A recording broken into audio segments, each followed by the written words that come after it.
வானொலியில் நீங்கள் கேட்டு மகிழ்ந்த தென்கட்சி கோ சுவாமிநாதன் அவர்களின் இன்று ஒரு தகவல் கதை தொகுப்பினை கேட்கலாம். ஆரம்ப காலத்தில் ஒரு குரு, அப்போ ஒரு சீடன் இருந்தான். அது வேடிக்கையான குரு, வேடிக்கையான சீடன். ஒரு ஆசிரமம்.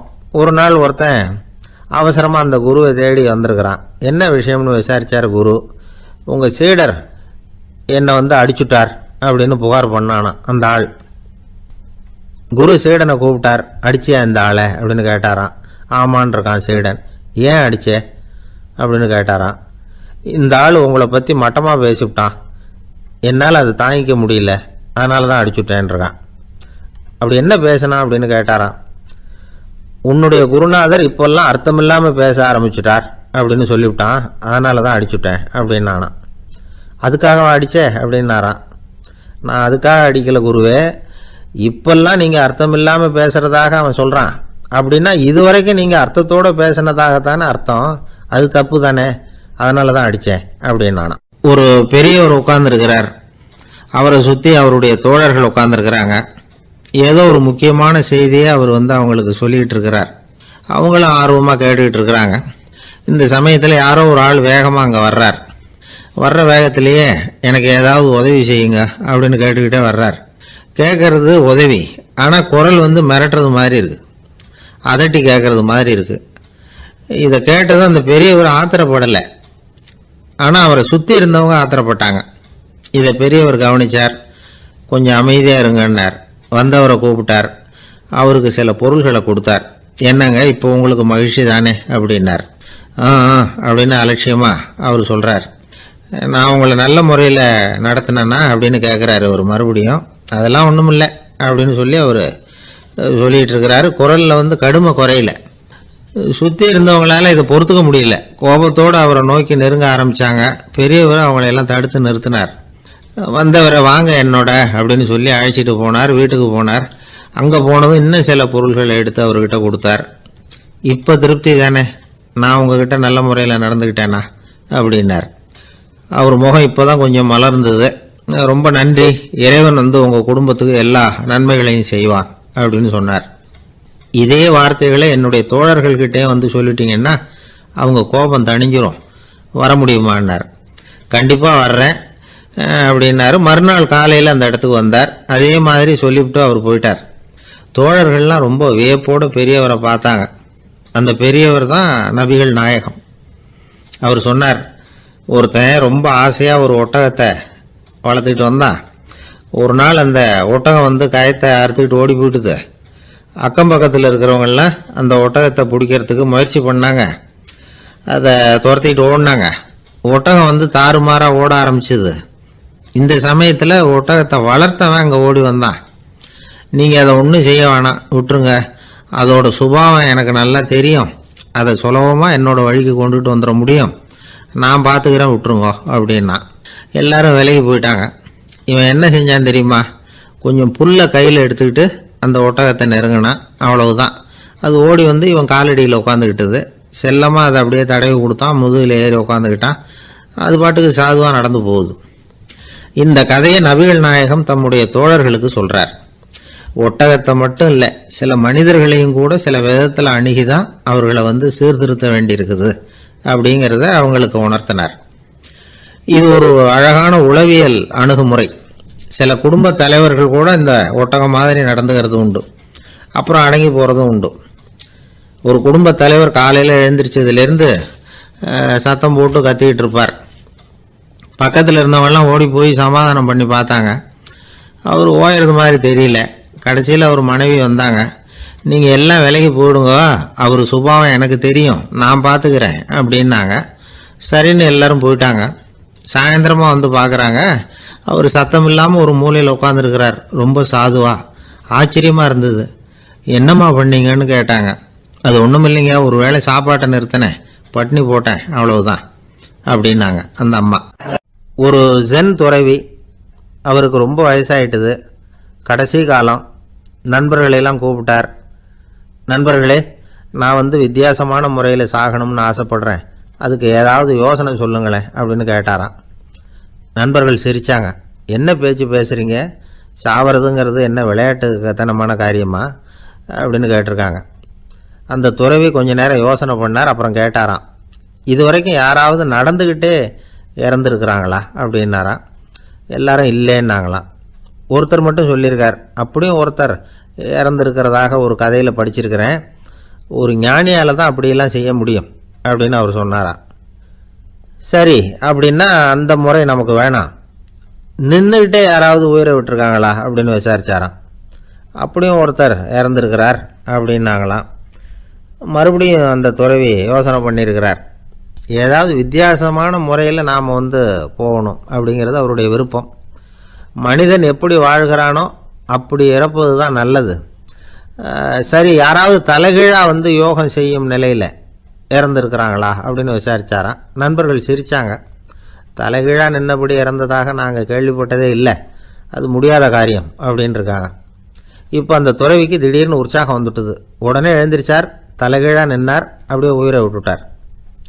அவ்வளோதான். அந்த மடாலயத்தில் ஒரே குழப்பம், எப்படி அவரை கீழே இறக்கி படுக்க வைக்கிறது அப்படின்னு புரியல. இப்படி உயிர் விடுறதை பற்றி அவங்க இதுவரைக்கும் கேள்விப்பட்டதும் இல்லை. உண்மையிலேயே இவர் இறந்து தான் போனாராங்கிறதும் தெரியல. சோதித்து பார்த்தாங்க, இதய துடிப்பு, நாடி துடிப்பு எல்லாம் நின்று போயிருந்தது.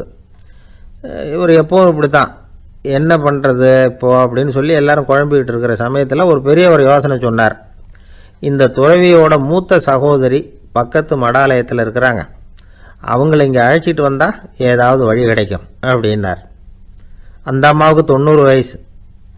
அழைச்சிட்டு வந்தாங்க. ஒரு குச்சியை ஊன்றிக்கிட்டு அப்படியே மெதுவாக நடந்து வந்தாங்க. தம்பி, தலைகீழாக நின்று உயிர் விட்டு இறக்கிறத பார்த்தாங்க. தம்பின்னு கூப்பிட்டு பார்த்தாங்க, ஒன்றும் காணோம். உடனே என்ன பண்ணாங்க, தன்னுடைய கைத்தடியால் தம்பியோட உடலை ஒரு தட்டு தட்டினாங்க. ஏப்பா, சாகிறப்பவும் உன்னுடைய குறும்புத்தனத்தை விடலையா, இப்படியாடா சாகிறது, ஒழுங்காக செத்து தொலை அப்படின்னாங்களாம். அவ்வளவுதான். உடனே அந்த துறவி திரும்பி நேராக நின்னார். அக்கா, கோவப்படாத, நான் ஒழுங்காக சாகிறேன், எப்படி செத்தா என்ன, எல்லாம் எனக்கு ஒன்று தான் அப்படின்னு சொல்லிவிட்டு அப்படியே தரையில் படுத்து உயிரை விட்டாராம். அதுக்கப்புறம் அந்த அம்மா கோலை கையில் எடுத்துக்கிட்டு அப்படியே திரும்பி கூட பார்க்காம அவங்க பாட்டுக்கு போயிட்டாங்களாம். மரணத்தை ஒரு விளையாட்டாக ஆக்கிய அந்த துறவிக்கு வாழ்க்கையே ஒரு விளையாட்டாக தான் இருந்திருக்குது. எந்த நோக்கமும் இல்லாமல் செயல்படுறதுன்னா என்னங்கிறதும் அவருக்கு தெரிஞ்சிருக்குது. பயனை எதிர்பார்க்காம பணி செய்து வாழ்ந்து மறைந்த மகான் அவர். தம்முடைய தொழிலை விளையாட்டு போல செய்ய தெரிஞ்சவருக்கு வாழ்க்கையே ஒரு விளையாட்டாக மாறிடும். எல்லாமே விளையாட்டாகி விடுகிற போது மரணமும் விளையாட்டாகிவிடும் அப்படிங்கிறது தான் அந்த தத்துவம். ஆனால் அதுக்கு முன்னாடி உங்களுக்குள்ளே இருக்கிற உண்மையான நடிகனை நீங்கள் அடையாளம் கண்டுபிடிக்கணும். நீங்கள் நடிக்க வேண்டியதே இல்லை, நீங்கள் ஏற்கனவே நடிச்சுக்கிட்டு தான் இருக்கிறீங்க. நீங்கள் இந்த உண்மையை தெரிஞ்சுக்கணும், அவ்வளவுதான். இதுதான் ஞானிகளுடைய கருத்து. வாழ்க்கையை சரியாக புரிஞ்சுக்கிட்டால் எல்லாமே நடிப்புங்கிறது புரியும். கல்யாண பத்திரிக்கை அனுப்பியிருந்தேனே, ஏன்டா வரலன்னு கேட்டான் ஒருத்தன். வந்திருந்தேனே அப்படின்னானா இவன். டேய், ஏன்டா போய் சொல்கிற, நான் பத்திரிக்கையே உனக்கு அனுப்பலையே அப்படின்ட்டுருக்கான் அவன். அதுக்கு இவன் சொன்னானா, பத்திரிக்கை அனுப்புனேன்னு நீ போய் சொல்கிறப்போ கல்யாணத்துக்கு வந்தேன்னு நான் போய் சொல்லக்கூடாதா அப்படின்னானா. ஒரு தடவை நாரதர் ஒரு தெரு வழியாக போய்கிட்டு இருந்தார். வழியில் ஒருத்தர் வேத சாஸ்திரம்லாம் படிச்சுக்கிட்டு உட்காந்துருந்தார். அவர் நாரதரை பார்த்து எங்கே போயிட்டு இருக்கிறீங்கன்னு கேட்டார். கடவுளை பார்த்துட்டு வரலாம்னு போயிட்டு இருக்கிறேன் அப்படின்னார் நாரதர். அப்படின்னா அவர்கிட்ட எனக்கு எப்போ முக்தி கிடைக்கும்னு கேட்டுட்டு வாங்களேன் அப்படின்னார் இவர். சரி, கேட்டு வரேன் அப்படின்னு சொல்லிவிட்டு நாரதர் நடந்தார். கொஞ்சம் தூரத்தில் ஒரு மரத்தடியில் ஒரு தொழிலாளி செருப்பு தைச்சிக்கிட்டு உட்காந்துருந்தார். அந்த ஆளும் அதே மாதிரி கேட்டுக்கிட்டார். எனக்கு எப்போ முக்தி கிடைக்கும்னு கடவுள்கிட்ட கேட்டுக்கிட்டு வாங்களேன்னார். அவர்கிட்டையும் சரின்னு சொல்லிவிட்டு நாரதர் நேராக வைகுண்டத்துக்கு சேர்ந்தார். கடவுளை பார்த்தார். இவங்க 2 பேரும் சொல்லி அனுப்பின விஷயத்தை பற்றி கேட்டார். அதுக்கு கடவுள் சொன்னார், அந்த செருப்பு தைக்கிற தொழிலாளி உடல் நீத்ததும் உடனே என்னை அடைவான். ஆனால் அந்த சாஸ்திரம் படித்த ஆள் இப்போதைக்கு என்கிட்ட சேர மாட்டான். அவன் இன்னமும் பல பிறவிகள் எடுத்து அங்கேயே இருக்க வேண்டி இருக்குது. எப்போ இங்கே சேருவான்னு எனக்கே தெரியாது அப்படின்னார். நாரதருக்கு இதோட ரகசியம் என்னங்கிறது புரியல. எனக்கு ஒன்றும் புரியலையேன்னாரான் கடவுள்கிட்ட.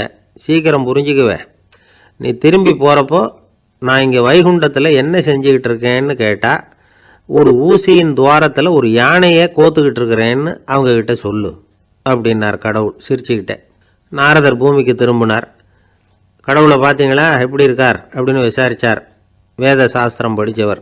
ஓ பகவானா, அவர் யானையை ஊசியின் காதில் நுழைச்சிக்கிட்டு இருக்கிறார் பார்த்தேன்னார் நாரதர்.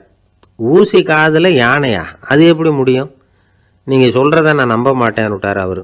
சரி, இந்த ஆளுக்கு இறைவன் பேரில் நம்பிக்கை இல்லை அப்படிங்கிறத நாரதர் புரிஞ்சுக்கிட்டார். அடுத்தபடியாக அந்த தொழிலாளி இருந்த இடத்துக்கு போனார். இறைவனை பார்த்தீங்களான்னு கேட்டார் அவர். பார்த்தேன், ஒரு ஊசி துவாரத்தில் யானையை கோத்துக்கிட்டு இருந்தார் அப்படின்னு சொல்லிவிட்டு நாரதர் அந்த ஆள் முகத்தை கவனித்தார்.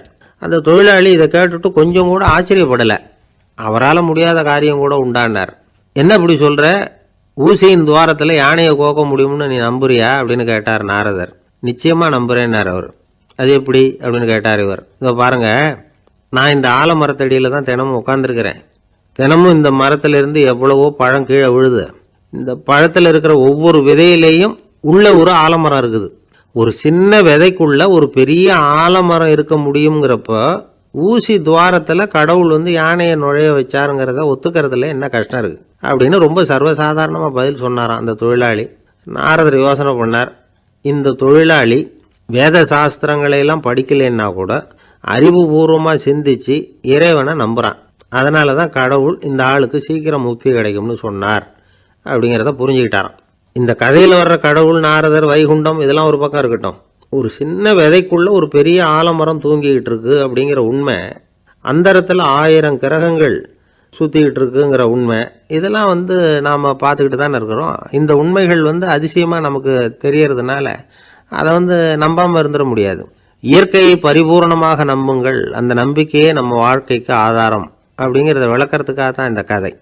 இந்த காலத்தில் நம்ம பிள்ளைங்களுக்கெல்லாம் இது மாதிரி நம்பிக்கை அதிகமாகவே இருக்குது. ஒரு நாள் ஒரு சின்ன பையன்கிட்ட கேட்டேன், ஏன்பா கடவுள் ஒரு பானைக்குள்ளே ஒரு யானையை நுழைய வச்சுட்டாருன்னு சொன்னால் அதை நீ நம்புவியா அப்படின்னு கேட்டோம். நம்புவேன் சார், அது ஒன்றும் பெரிய அதிசயம் இல்லைன்னா. எப்படிறான்னு கேட்டோம். எப்படின்னா அந்த பானை அந்த யானையை விட பெருசாக இருந்திருக்கும், அவ்வளவுதான் அப்படின்னு சொல்கிறான். ஒரு தீக்குச்சி தீப்பெட்டியை பார்த்து கேட்டுதான், நாம் 2 பேரும் தானே உரசிக்கிறோம், ஆனால் நான் மட்டும் தீப்பிடிச்சி எரிஞ்சு போகிறேன், நீ அப்படியே இருக்கிறியே அப்படின்னு தான். அதுக்கு தீப்பெட்டி சொல்லியிருக்குது, உனக்கு தலையில் கணம் இருக்குது அதனால் அழிஞ்சு போகிற அப்படின்னு தான். எப்படி இருக்கு பாருங்கள் இந்த பதில். தலையில் கணம் உள்ளவங்க யாருமே சரியாக இருக்க முடியாது. எவ்வளவு பெரியவங்களாக இருந்தாலும் சரி, ரொம்ப கஷ்டம்தான் அது. கர்வம்ங்கிறது கூடவே கூடாது. இதை விளக்கறதுக்கு மகான் ஒருத்தர் ஒரு சம்பவத்தை சொல்கிறார். அர்ஜுனன் தீர்த்த யாத்திரை பண்ணானா.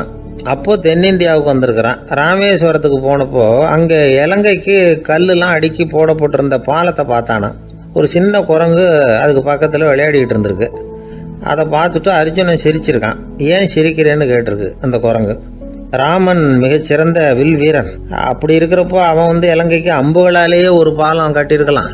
அதை விட்டுட்டு போயும் உன்ன மாதிரி குரங்குகளை துணையாக வச்சுக்கிட்டு இப்படி ஒரு கருங்கல் பாலத்தை கட்டியிருக்கிறானே அப்படின்னு நானா.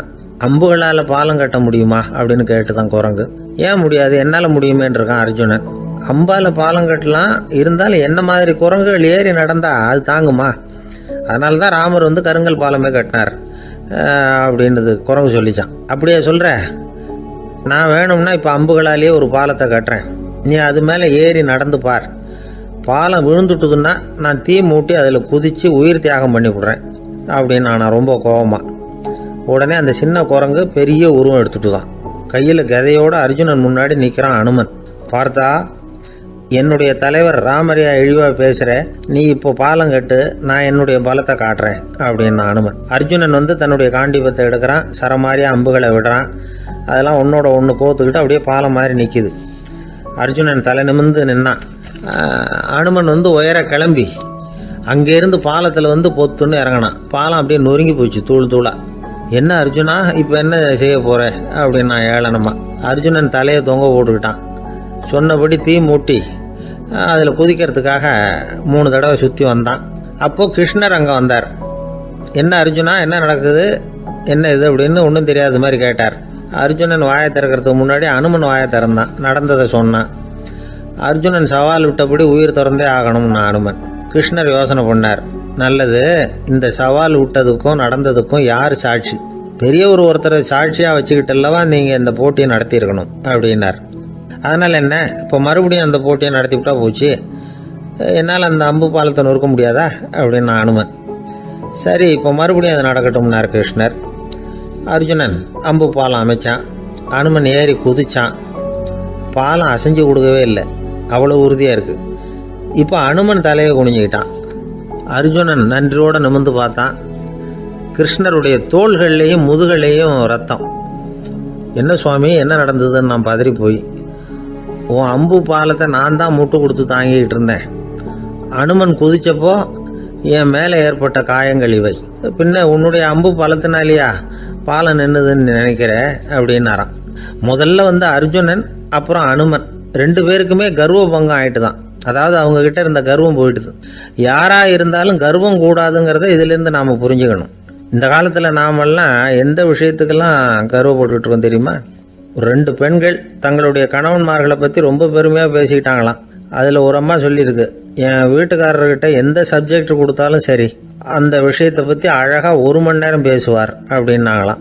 உடனே இன்னொரு அம்மா, அது என்ன பிரமாதம், என் வீட்டுக்காரருக்கு சப்ஜெக்டே தேவையில்லை, விஷயமே இல்லாமல் நாள் பூரா பேசிக்கிட்டு இருப்பார் அப்படின்னாங்களாம். ஒரு காடு, நல்ல மரம்லாம் செழிச்சு இருந்தது. அப்படிப்பட்ட காட்டில் ஒரு சாது இருந்தார். அவர் எப்படின்னா எப்பவும் ஒரு மரத்தடியில் உட்காந்துருப்பார். ஏன்னா அவருடைய இருப்பிடமே அதுதான். அவர் என்ன பண்ணுவார், 3 கல் வச்சுருந்தார். செங்கல் மாதிரி இருக்கும், ஆனால் அதை விட கொஞ்சம் பெருசாக இருக்கும்.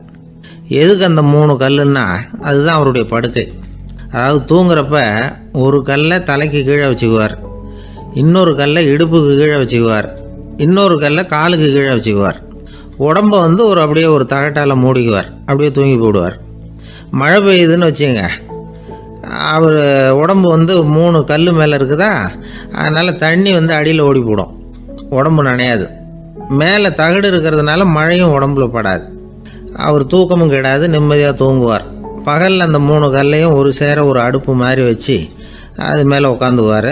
அதனால் பாம்பு பூச்சி எதுவும் அவரை தொந்தரவு பண்ணுறதில்ல, அது பாட்டுக்கு நடந்து போயிடும். அவர் பாட்டுக்கு நிம்மதியாக இருப்பார். யாராவது எதையாவது கொண்டுகிட்டு கொடுத்தா அதை வாங்கி சாப்பிடுவார், அவ்வளவுதான்.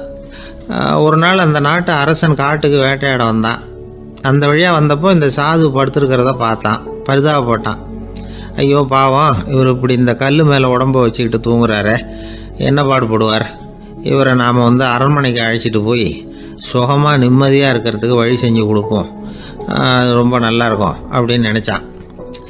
அப்படி நினச்சிக்கிட்டே அரண்மனைக்கு வந்துட்டான். அதுக்கப்புறம் ஒரு பல்லக்கையும் 2 சேவகர்களையும் காட்டுக்கு அனுப்பி அந்த சாதுவை மெதுவாக இங்கே அழைச்சிட்டு வந்துடுங்க அப்படின்னு சொல்லி அனுப்பி வச்சான். இவங்க போய் அவர்கிட்ட விவரத்தை சொன்னாங்க. எனக்கு என்னத்துக்கு அரண்மனை வாசம் அப்படின்னார். இருந்தாலும் மன்னர் உத்தரவு, நீங்கள் அவசியம் வரணும் அப்படின்னாங்க இவங்க. சரின்னு சொல்லிவிட்டு வேறு வழி இல்லாமல் புறப்பட்டார். புறப்படும் பொழுது என்ன பண்ணாருன்னா, மறக்காமல் அந்த 3 கல் ஒரு தகடு அதையும் எடுத்து பல்லக்கில் வச்சுக்கிட்டார். என்னத்துக்கு இதையெல்லாம் எடுத்து வைக்கிறாரு அப்படின்னு சொல்லி அவங்க யோசனை பண்ணாங்க. இருந்தாலும் அதை பற்றி ஒன்றும் கேட்கல. பேசாமல் அவரை அழைச்சிட்டு போய் அரண்மனையில் விட்டுட்டாங்க. அரசன் ஓடி வந்தான், வரவேற்றான், அறுசுவை உணவு படைத்தான். அவர் படுக்கிறதுக்கு தங்க கட்டில், பட்டு மெத்தை, இப்படி எல்லாம் ஏற்பாடு பண்ணி வச்சான். இங்கே படுத்து ஓய்வு எடுத்துங்க அப்படின்னு சொல்லிவிட்டு அவன் பாட்டு போயிட்டான். மறுநாள் காலையில் பார்க்குறான், சாது படுத்துருக்கிறார். எப்படி தெரியுமா, அந்த பட்டு மெத்தை மேலே 3 கல்லையும் வச்சு வழக்கம் போலவே அது மேலே படுத்துருக்கிறார். அதுக்கு மேலே தகடு. அரசன் பார்த்துட்டு அதிர்ச்சி ஆகிட்டான். என்ன சுவாமி இப்படி அப்படின்னா, சாது சொன்னார், எனக்கு தேவையும் இல்லை குறையும் இல்லை, எல்லா இடத்துலையும் எனக்கு ஒரே மகிழ்ச்சி தான் அப்படின்னார். மகிழ்ச்சிங்கிறது தங்க கட்டிலேயோ பட்டு மெத்தையிலேயோ இல்லை, அது மனசில் இருக்கிற ஒரு விஷயம். உண்மையான மகிழ்ச்சிக்கு வழி மனப்பக்குவம் அப்படிங்கிறது அந்த அரசனுக்கு புரிஞ்சுதான். இந்த காலத்தில் ஒரு சாமியார், அவரை தேடி ஒரு சீடன் வந்தான். என்னாச்சு தெரியுமா, சுவாமி எனக்கு நிம்மதி வேணும், அதுக்கு என்ன வழின்னு கேட்டான். சாமியார் நிமிர்ந்து பார்த்தார். அப்புறம் சொன்னார், நீ ஏகப்பட்ட பேர்கிட்ட கடன் வாங்கியிருக்கிற, அதையெல்லாம் திருப்பி கொடுத்தா தான் உனக்கு நிம்மதி கிடைக்கும்னார். இவனுக்கு ஆச்சரியம். அது எப்படி சாமி, அவ்வளவு கரெக்டாக நான் கடன் வாங்கினதை கண்டுபிடிச்சிங்க அப்படின்னா, உனக்கு கடன் கொடுத்து சாமியாராக போனதே நான் தான்ப்பா, அதனால தான் இந்த கதிக்கு வந்தேன். என்கிட்டயே நிம்மதிக்கு வழி கேட்குறிய, அதுதான்டா வேதனை அப்படின்னாராம் அவர். நம்பிக்கை இல்லைன்னா இந்த உலகத்தில் நாம் நடமாடவே முடியாது. அவநம்பிக்கையோடு இருந்துக்கிட்டு இருந்தால் என்றைக்கும் அவஸ்தை தான். நாம் நம்புறது நடக்குதோ இல்லையோ அது வேறு விஷயம். ஆனால் எதையும் நம்பி தான் நாம் அடி வைக்க வேண்டியிருக்கு. வேற ஒன்றும் வேணாம், ஒரு லாட்ரி சீட்டு வாங்குகிறோம், அது எங்கே நமக்கு விழப்போகுது அப்படிங்கிற நம்பிக்கையோடவா வாங்குகிறோம். பரிசு நமக்கு தான் அப்படிங்கிற நம்பிக்கை உள்ளூர இருக்கிறதுனால தான் அதை வாங்குகிறோம். இருந்தாலும் முடிவு வேறு மாதிரி ஆகிடுது. அதுக்காக மனசு சோர்ந்து போகிறதில்ல, அடுத்த மாதமும் சீட்டு வாங்குகிறோம். இந்த நம்பிக்கை தான் மனித வாழ்க்கைக்கு ஆதாரம். ஒரு கடையில் போய் டீ சாப்பிட்றீங்க, அந்த டீ நல்ல டீ தானா, அதில் விஷம் கலந்துருக்குமா அப்படிங்கிற சந்தேகம் வந்துட்டுதுன்னு வச்சுங்க. அதுக்கப்புறம் அதை எப்படி நீங்கள் சாப்பிட முடியும்? நம்பி தான் சாப்பிட்ணும். ரயில் ஒழுங்காக போய் சேருங்கிற நம்பிக்கை இருக்கிறதுனால தான் அதில் ஏறி உட்காடுறோம். லெட்டர் ஒழுங்காக போய் சேருங்கிற நம்பிக்கை இருக்கிறதுனால தான் பெட்டியில் போடுறோம். சரி, நம்ம கதையெல்லாம் நம்மளோட இருக்கட்டும். மனித நம்பிக்கை எந்த அளவுக்கு உறுதியாகவும் அறிவுபூர்வமாகவும் இருக்கணுங்கிறதுக்கு அலெக்சாண்டர் வாழ்க்கையில் நடந்த ஒரு சம்பவத்தை உதாரணமாக சொல்லலாம். இந்த உலகத்தையே ஜெயிக்கணும்னு புறப்பட்டார் அலெக்சாண்டர். ஒரு கட்டத்தில் அவர் சிட்னஸ் நதி கரைக்கு சேர்ந்தார். அந்த சமயத்தில் அவருக்கு கடுமையான நோய் வந்துட்டுது. அவர் கூடவே வந்திருந்த கிரேக்க வைத்தியர்கள் என்னென்னமோ முயற்சியெல்லாம் பண்ணி பார்த்தாங்க. இருந்தாலும் அலெக்சாண்டருக்கு வந்திருக்கிறது என்ன நோய்ங்கிறத அவங்களால கண்டுபிடிக்க முடியல. ஏன்னா அந்த பகுதியில் உள்ளவங்களுக்கு மட்டுமே அதிகமாக வரக்கூடிய ஒரு வினோதமான நோயாக இருந்தது அது. ஆனால் அவர் இருக்கிற இடம் எதிரியோட இடம், பாரசீக மன்னனோட ஆளுகைக்கு உட்பட்ட இடம். என்ன பண்ணுறது அப்படின்னு எல்லாரும் யோசனை பண்ணாங்க. பாரசீக மன்னனோட அரண்மனையில் இருக்கிற வைத்தியர் வந்தால் இந்த நோயை குணப்படுத்தி விடுவார் அப்படின்னு சொன்னாங்க. இருந்தாலும் எதிரியோட நாட்டில் இருக்கிற வைத்தியரை கூப்பிட்டு எப்படி நம்பி வைத்தியம் பார்க்க சொல்கிறது அப்படின்னு சொல்லி எல்லாரும் தயங்கினாங்க. ஆனால் அலெக்சாண்டர் தயங்கலை. பரவாயில்ல, அழைச்சிட்டு வாங்கன்னு விட்டார். உடனே அவரை போய் அழைச்சிட்டு வந்துட்டாங்க. அவர் வந்தார். அலெக்சாண்டர் உடம்பை பரிசோதனை பண்ணி பார்த்தார். சரி, இதை குணப்படுத்தி விடலாம், பயப்பட வேண்டியதில்லை. ஆனால் இதுக்கு ஒரு மூலிகை ரசம் தயார் பண்ணி கொடுக்கணும். நான் போய் அதை தயார் பண்ணிவிட்டு 2 நாளில் திரும்பி வந்துடுறேன் அப்படின்னு சொல்லிவிட்டு போனார் அந்த வைத்தியர். அதே மாதிரி 2 நாளில் திரும்பி வந்தார் மூலிகை ரசத்தோட. இதுக்கு இடையில் அலெக்சாண்டரோட தளபதிகளில் ஒருத்தர் ரகசியமாக ஒரு எச்சரிக்கை கடிதம் கொடுத்து அனுப்பியிருக்கிறான். அதை வாங்கி என்ன விஷயம்னு பார்த்தார். இப்போ உங்ககிட்ட வந்திருக்கிற எதிரி நாட்டு வைத்தியரை நம்பாதீங்க, அவன் கொண்டுகிட்டு வந்திருக்கிற மூலிகை ரசத்தில் விஷம் கலந்துருக்குது அப்படின்னு அதில் எழுதியிருக்கு. அதை பார்த்தார் அலெக்சாண்டர். இருந்தாலும் கொஞ்சம் கூட அலட்டிக்கல. வைத்தியர் கொடுத்த மருந்தை வாங்கி கடகடன்னு குடிச்சுட்டு அதுக்கப்புறம் அந்த கடிதத்தில் இருந்த விஷயத்தை அந்த வைத்தியர்கிட்ட சொன்னார். வைத்தியர் திகைச்சு போயிட்டார். தன் மேலே அலெக்சாண்டர் வச்சிருக்கிற நம்பிக்கையை பார்த்து அவருக்கு ரொம்ப வியப்பு. வைத்தியர் உண்மையிலேயே நல்ல மருந்து தான் கொண்டுகிட்டு கொடுத்துருக்கிறார், அதில் விஷம்லாம் எதுவும் கலக்கலை. அதுக்கப்புறம் அலெக்சாண்டர் அந்த வைத்தியரை பார்த்து சொன்னாராம், நம்பிக்கைங்கிற அச்சாணியை ஆதாரமாக வச்சுக்கிட்டு தான் இந்த உலகம் சுற்றிக்கிட்டு இருக்குது. எனக்கு எதிரியாக இருந்தாலும் பாரசீக மன்னர் ரொம்ப பெரியவர். அப்பேற்பட்ட மன்னருடைய அரண்மனை வைத்தியர் தொழில் நேர்மை இல்லாதவராக இருக்க மாட்டார். அப்படி இருந்தால் அவரை அரண்மனை வைத்தியராக வச்சிருக்கவே மாட்டாங்க அப்படின்னு நம்பினேன். என்னுடைய நம்பிக்கை வீண் போகலை அப்படின்னாராம். இதுதான் மானுட நம்பிக்கைங்கிறது. இந்த காலத்துலேயும் இது மாதிரி இந்த மானுட நம்பிக்கை ரொம்பவும் சாமர்த்தியமாக கையாளுகிற கெட்டிக்காரங்க சில பேர் இருக்கிறாங்க. இந்த காலத்து குரு, அவருக்கு ஒரு சிஷ்யன். குரு முன்னாடி அந்த சிஷ்யன் ரொம்ப பணிவாக நின்று, குருவே, உங்கள் கையால் விஷத்தை கொடுத்தாலும் அதை வாங்கி மடமடன்னு குடிச்சிருவேன் அப்படின்னா. உன்னுடைய குரு பக்தியை மெச்சினேன் அப்படின்னார் குரு. அதுக்கு அந்த சிஷ்யன், அப்படி இல்லை குருவே, உங்ககிட்ட சிஷ்யனாக இருக்கிறத விட உங்கள் கையால் விஷத்தை வாங்கி குடிச்சு விடுறது ரொம்ப நல்லது, அதனால தான் அப்படி சொன்னேன் அப்படின்னா. விவசாயிகள் அவங்க விவசாயம் முன்னேறி இருக்கிற அளவுக்கு விவசாயிகளுடைய வாழ்க்கை தரம் முன்னேறலை. அந்த அளவுக்கு அவர்கள் நாட்டுக்காக உழைச்சிக்கிட்டு இருக்கிறாங்க. அந்த காலத்திலே அதை பற்றி ஒரு கதை சொல்கிறது உண்டு. ஒரு வயசான ஆள் நிலத்தில் ஏறு உழுதுகிட்டு இருந்தாராம். கிழிஞ்சு போன ஒரு சின்ன துண்டை தான் இடுப்பில் கட்டியிருந்தாராம். தலையில் ஒரு கந்தலை சுற்றி இருந்தார். உடம்பு பூரா சேரு, ரொம்ப ஏழை. ஏறு ஓட்டிகிட்டு இருக்கிறவர் வேற எப்படி இருப்பார்? இருந்தாலும் அந்த ஆள் ரொம்ப ஜாலியாக பாட்டு பாடிக்கிட்டே ஏறு உழுதுகிட்டு இருந்தாராம். உடம்புல தான் அவர் ஏழையை தவிர மனசில் ஒரு ஏழையாக தெரியல. அந்த சமயத்தில் அந்த நாட்டு ராஜா அந்த பக்கமாக குதிரை மேலே வந்தாராம். வேட்டைக்கு போயிட்டு பரிவாரங்களோடு திரும்பி வந்துகிட்டு இருக்கிறார். ரொம்ப செல்வ செழிப்பில் இருக்கிற ராஜா அவர் இந்த வயசான விவசாயியை பார்த்துருக்கார். இந்த ஆள் ரொம்பவும் ஏழைங்கிறது அவர் பார்த்தாவே பளிச்சுன்னு தெரியுது. கட்டிக்கிறதுக்கு நல்ல துணி இல்லை, உடம்போ இழைச்சி போயிருக்குது, வயிறு முதுகில் போய் ஒட்டிகிட்டு இருக்கு, கண்ணு குழு விழுந்து போயிருக்குது. ஆனாலும் முகத்தை பார்த்தா சந்தோஷமாக இருக்கிற மாதிரி இருக்கு. இவ்வளவு உற்சாகமா பாடிக்கிட்டு இருக்கிறாரே அப்படின்னு ஆச்சரியமா நினைச்சு பார்த்தார் அந்த ராஜா. சரி, அவர்கிட்ட கொஞ்சம் பேச்சு கொடுத்து பார்க்கலாம் அப்படின்னு முடிவு பண்ணார். ஐயா பெரியவரே, இப்படி கொஞ்சம் வர முடியுமான்னாராம். பொழுது போறதுக்குள்ள நான் இந்த வயல் பூரா உழவு ஓட்டி ஆகணும், அதனால பேசுறதுக்கு நேரம் இல்லை அப்படின்னாராம் அந்த பெரியவர். என்ன அவ்வளவு அவசரமா? மீதி இருந்தா நாளைக்கு உழுவப்படாதா? அது சரி, உனக்கு எத்தனை ஏக்கர் நிலம் இருக்கு அப்படின்னு விசாரிச்சிருக்கார் ராஜா. எனக்குன்னு சொந்தமா உள்ளங்கை அளவு கூட நிலம் கிடையாது. இது எங்க முதலாளியோட நிலம். இதை பூராவும் உழுது முடிச்சாதான் அவர் கூலி கொடுப்பார். நான் கூலிக்கு உழுதுகிட்டு இருக்கிறேன். உங்ககிட்ட பேசிக்கிட்டு இருந்தா அவருக்கு துரோகம் பண்ணது மாதிரி ஆயிடும் அப்படின்னாராம். ராஜா குதிரையை விட்டு கீழே இறங்கினார். வரப்புல நடந்து அந்த பெரியவர்கிட்டயே போனாராம். சரி, ஒரு நாள் பூரா உழுதா உனக்கு எவ்வளவு கூலின்னு கேட்டிருக்கார். 8 அணா கூலி கிடைக்கும்னாராம் அவர். இது ரொம்ப காலத்துக்கு முன்னாடி நடந்த ஒரு சம்பவங்கிறதுனால அப்ப 8 அணா கூலிங்கிறது ரொம்ப பெருசு. இருந்தாலும் அதுவும் அந்த ராஜாவுக்கு பெரிய கூலியா தெரியல. இவ்வளவுதானா, இதை வச்சுக்கிட்டு நீ எப்படி காலம் தள்ளுற அப்படின்னாராம். ஒன்னும் கவலை இல்லை அப்படின்னாராம் அவரு. ராஜாவுக்கு ரொம்ப ஆச்சரியமா போச்சு. 8 அணா கூலி வாங்குற இந்த ஆளு கவலை இல்லாம இருக்கிறார், ஏராளமான வசதியோட இருக்கிறன்னா கவலை இல்லாம வாழ முடியலையே அப்படின்னு நினைச்சு பார்த்திருக்கார். அது சரி, 8 அணாவில் எப்படி குடும்பம் நடத்துற அப்படின்னு கேட்டாராம். எனக்கு கிடைக்கிற 8 அணாவில் 2 அணா குடும்பத்துக்கு செலவழிக்கிறேன், 2 அணா பழைய கடனுக்கு கொடுக்குறேன், 2 அணா தர்மம் செய்யறேன், 2 அணா வட்டிக்கு கொடுக்குறேன், ஒரு குறையும் இல்லைன்னாராம். ராஜாவுக்கு ஒன்றும் புரியல. எனக்கு ஒன்றும் புரியலேன்னு இருக்காரு. ஐயா, எனக்கும் என் மனைவிக்கும் 2 அணா செலவாகுது.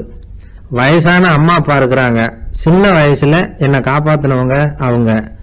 அந்த கடனுக்கு 2 அணா செலவாகுது, அது பழைய கடன். என் தங்கச்சி ஒருத்தி ஆதரவு இல்லாத நிலைமையில தன்னுடைய மகனோட என் வீட்டுல வந்திருக்கிறா. அவளுக்கும் அவள் மகனுக்கும் 2 அணா செலவு பண்றேன், அது தர்மம். எனக்கு 2 பிள்ளைங்க இருக்கிறாங்க, அவங்களுக்கு 2 அணா செலவு பண்றேன், அது வட்டிக்கு கொடுக்கறது மாதிரி. பிற்காலத்துல அவங்க எங்களை காப்பாத்துவாங்க. அந்த வகையில நான் திருப்தியோட வாழ்ந்துகிட்டு இருக்கிறேன் அப்படின்னாராம். ராஜாவுக்கு அர்த்தம் புரிய ஆரம்பிச்சுதான். அந்த பெரிய நிலத்தை விலை கொடுத்து வாங்கி அந்த பெரியவருக்கே தானமா கொடுத்துட்டாராம். இப்போ ஊழவருக்கே நிலம் சொந்தமாயிட்டுது. அன்னையிலிருந்து அரசனுக்கும் ஆறுதல் கிடைச்சுதான். இப்படி ஒரு கதை சொல்லுவாங்க. 8 அணா வருமானத்தை வச்சுக்கிட்டு எப்படி காலத்தை தள்ளுறதுன்னு சொல்றதுக்காக இந்த கதையை சொல்றதாக யாரும் தப்பா நினைச்சுக்க கூடாது. கிடைக்கிறத எப்படி பங்கு போடுறார், எப்படி திருப்தியா வாழறார் அப்படிங்கிறது தான் முக்கியம். அது மாதிரி இன்றைக்கு இந்த பொங்கல் திருநாள்ல உழவர்கள் மனசு மகிழ்ச்சியா இருந்ததுன்னா அது எல்லாரும் மகிழ்ச்சியா இருக்கிறது மாதிரி அர்த்தம். அதனால அவர்கள்ட்ட இருந்து நாம பாடம் கத்துக்கணும். சில உழவர்கள் தங்கள் நிலத்துல விளையறத தாங்கள் சாப்பிட மாட்டாங்க, அடுத்தவங்கள்ட்ட வித்துட்டு சந்தையில போய் வேற அரிசி வாங்கிட்டு வந்துதான் இவங்க சாப்பிடுவாங்க. அப்படிப்பட்ட விவசாயிகள்லாம் இது உண்டு. பங்கிடுகிற பண்பை உழவர்கள்ட்ட இருந்து கற்றுக்கொள்ளுங்கள் அப்படிம்பாங்க. ஒரு ஆள் நிம்மதியா மகிழ்ச்சியா இருந்தானா, உங்க நிம்மதிக்கும் மகிழ்ச்சிக்கும் என்ன காரணம்னு கேட்டிருக்காரு இன்னொருத்தர். என்கிட்ட இருந்தது பூராவையும் என் பிள்ளைங்களுக்கு சமமா பங்கு போட்டு கொடுத்துட்டேன், எனக்குன்னு எதுவுமே வச்சுக்கல, அதுதான் நிம்மதிக்கு காரணம்னு இருக்கான். உங்ககிட்ட இருந்தது எவ்வளவு இருந்தது அப்படின்னு கேட்டிருக்காரு அவரு. மொத்தமா ஒரு 50,000 ரூபாய் இருக்கும் அப்படின்னு இருக்கான். அவ்வளவும் பணமாவே இருந்ததா அப்படின்னு கேட்டிருக்காங்க அவங்க. இல்லைங்க, அவ்வளவும் கடன், அதைதான் பிரிச்சு கொடுத்துருக்கான் பிள்ளைங்க கிட்ட அப்படின்னு நானும். அவன் ஒரு பெரிய பியானோ கலைஞர், வியன்னாவில் இருந்தார். ரொம்ப புகழ்பெற்ற இசை கலைஞர் அவர். இங்கிலாந்து மகாராணி விக்டோரியா அவருடைய சங்கீதத்தை கேட்கணும்னு ஆசைப்பட்டாங்க. அவரை அரண்மனைக்கு கூப்பிட்டாங்களாம், பியானோ வாசிக்க சொல்லி கேட்டாங்களாம். இவரும் ரொம்ப பிரமாதமா வாய்ச்சி காட்டியிருக்கார். உடனே பாராட்டி பரிசுகள்லாம் கொடுத்து அனுப்புனாங்களாம். அந்த இசையை கேட்கறதுல அரசிக்கு ரொம்பவும் ஆர்வம் உண்டு. அதனால அதுக்கப்புறமும் அந்த கலைஞர் அடிக்கடி அரண்மனைக்கு வர வேண்டிய அவசியம் ஏற்பட்டது. ஏன்னா அரசி கூப்பிட ஆரம்பிச்சாங்க, இவர் போகணும், அங்கே இசை நிகழ்ச்சி நடத்தணும், இவர் அங்கே பாடி வாசிக்கிறது உண்டு. ஒரு தடவை மகாராணி அவரை பார்த்து, உங்க நாட்டு தேசிய கீதம் பாடுங்களேன் அப்படின்னு கேட்டாங்களாம். உடனே அவர் தன்னுடைய நாடான ஆஸ்திரியாவின் தேசிய கீதத்தை பாடியிருக்கிறார். அவர் பாட ஆரம்பிச்ச உடனே மகாராணி எழுந்திருச்சு நின்னாங்களாம். அதுக்கு மரியாதை செலுத்துற நோக்கத்தோட பாட்டு முடிகிற வரைக்கும் அப்படியே நின்றுகிட்டு இருந்தாங்களாம். இதுதான் அந்த அரசியினுடைய பெருந்தன்மை. அதாவது நாட்டுப்பற்றுங்கிறது அந்த அளவுக்கு அப்படி இருக்கணும். இப்படி ஒரு அரசியே நம்ம நாட்டு தேசிய கீதத்துக்கு எழுந்திருச்சு நின்று மரியாதை செலுத்துறாங்க அப்படிங்கறத புரிஞ்சுக்கும் பொழுது அந்த முதிய கலைஞரின் மகிழ்ச்சிக்கு அளவே இல்லையா. அதுக்கப்புறம் அந்த பியானோ கலைஞர் ஒரு நாள் தன்னுடைய நண்பர் ஒருத்தர்கிட்ட பேசிக்கிட்டு இருந்தாராம். அப்போ சொன்னாராம், மகாராணியார் எனக்கு எவ்வளவோ பரிசுகள்லாம் கொடுத்துருக்குறாங்க. ஒரு தடவை எனக்கு வைரக்கல் பதித்த அணி ஒன்றை கூட பரிசாக கொடுத்தாங்க. ஆனால் அதை விட உயர்ந்த விலை மதிக்க முடியாத அணி என்ன தெரியுமா? நான் என்னுடைய நாட்டு தேசிய கீதத்தை நான் பாடுறப்போ அவங்க எழுந்திரிச்சு நின்று மரியாதை செலுத்தினாங்களே, அதுதான் எனக்கு கிடைச்ச மிகப்பெரிய பரிசு அப்படின்னாராம். எனக்கு தெரிஞ்ச சங்கீத வித்வான் ஒருத்தர் இருக்கார். சமீபத்தில் ஒரு நாள் அவரை பார்த்தேன். எப்படி போயிட்டுருக்கு உங்கள் தொழில் அப்படின்னு கேட்டேன். ரொம்பவும் வித்தியாசமாக போயிட்டுருக்குங்க அப்படின்னார். என்ன சொல்கிறீங்க அப்படின்னு. முன்னாடியெல்லாம் நான் பாடினா எதிரில் இருக்கிறவங்க தான் எழுந்திரிச்சு போயிட்டு இருந்தாங்க. இப்போ எப்படின்னா நான் பாட ஆரம்பிச்சுட்டா உடனே பக்கவாத்தியக்காரனே எழுந்திரிச்சு போயிடுறான் அப்படின்னார் ரொம்ப வேதனையோட.